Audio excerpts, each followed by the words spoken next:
ওই লন্ডন থেকে একজন মুফতি এসেছে, জানেন নাকি আপনারা? এসে নাকি কি কি কার্ড বিতরণ শুরু করেছে, পেয়েছেন হাতে?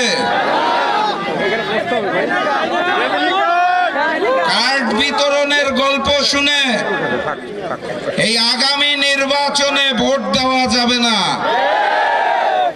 এক আমলে শুনেছিলাম 10 টাকায় চাল পাওয়া যাবে, চাল পেয়েছিলেন?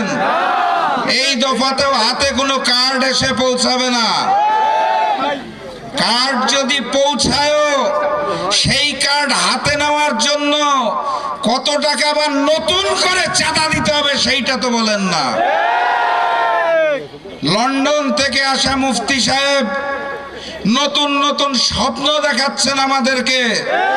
উনি বলতে চান আই হ্যাভ আ প্ল্যান, আমার নাকি পরিকল্পনা আছে। তারপর থেকে দেখি মানুষ হত্যা শুরু হয়ে গেছে।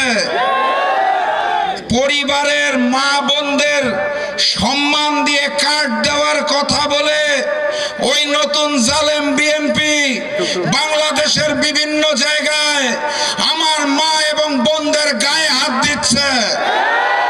কথাবার্তা পরিষ্কার, নতুন বাংলাদেশে আমার মা এবং বোনদের ইজ্জত দিয়ে চিনিমিনি খেলতে দেব না।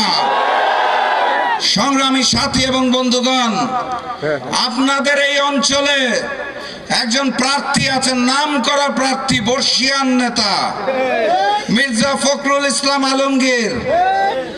বিএনপি জামাত যখন একসাথে ঐক্যে ছিল, আমার দল জাকপাও ছিল, তখন এই ফখরুল সাহেব অসংখ্যবার তার বক্তব্যে বলেছে যুদ্ধ অপরাধীর নামে বাংলাদেশ জামাত ইসলামীর নেতাদের বিরুদ্ধে অন্যায়ভাবে বিচার করা হচ্ছে। সাথে থাকলে সঙ্গী, পাশে না থাকলে জঙ্গি নাকি? আপনার বয়স হয়েছে, বর্ষিয়ান নেতা, ভুলভাল বকেন, আমরা সেটা বুঝতে পারি। নতুন করে বলছেন জামাত ক্ষমতায় আসলে নাকি বাংলাদেশ আফগানিস্তান হয়ে যাবে, কিছুদিন আগে বলছিলেন পাকিস্তান হয়ে যাবে। এক একবার এক এক কথা বলেন না। জুলাই গণঅভ্যুত্থান পরবর্তী বাংলাদেশের মানুষ এই নতুন বাংলাদেশকে আফগানিস্তান পাকিস্তান চায় না। নতুন বাংলাদেশের মানুষ লন্ডনেও পালিয়ে যেতে চায় না। নতুন বাংলাদেশকে আমরা সোনার বাংলাদেশে রূপান্তর করতে চাই।